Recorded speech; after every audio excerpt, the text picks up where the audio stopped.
أعلنت وزارة النقل العراقية عن وفاة الطيار والمتدرب العراقي عمار إبراهيم الذي فقد أثره قبل بضعة أيام في اليونان، وذلك خلال رحلة تدريبية على الأراضي اليونانية.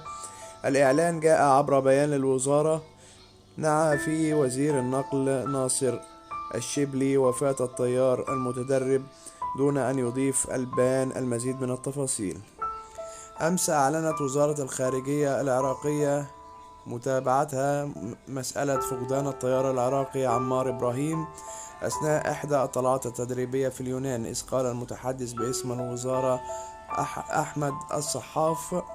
أن السلطات اليونانية فقدت الاتصال بإحدى الطائرات التابعة لأكاديمية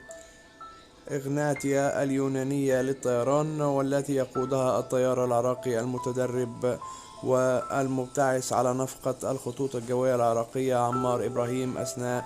إحدى الطلعات التدريبية، مبينا في تصريح صحفي أن السفارة العراقية في أثينا سارعت إلى متابعة الحادث عن كسب من خلال إجراء اتصالاتها مع الجهات اليونانية المختصة ومع الأكاديمية لغرض الاستعلام عن الحادث، فيما أكمل بأن الأكاديمية أكدت أنها وبالتعاون مع السلطات اليونانية المختصة تعمل على البحث بشكل مستمر عن الطائرة المفقودة وطيارها، وإن سوء الأحوال الجوية في مناطق فقدان الاتصال بالطائرة ساهم في صعوبة عمليات البحث.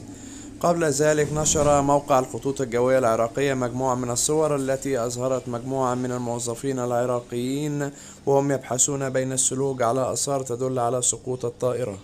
يشار إلى أن زملاء الطيار الراحل عمار إبراهيم انضموا إلى فرق الإنقاذ اليونانية في منطقة